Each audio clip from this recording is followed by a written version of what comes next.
Hola, veus, avui destaquem que la tradicional tronada des de la canalització del riu Segre ha donat el tret de sortida als actes oficials de la Festa Major de Lleida, que se celebra des d'avui fins al pròxim 11 de maig en honor al seu patró, Sant Anastasi.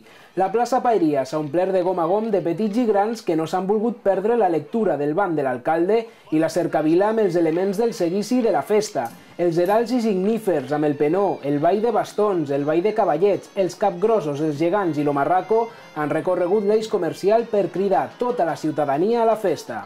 L'acte s'ha vist interromput per un petit incident.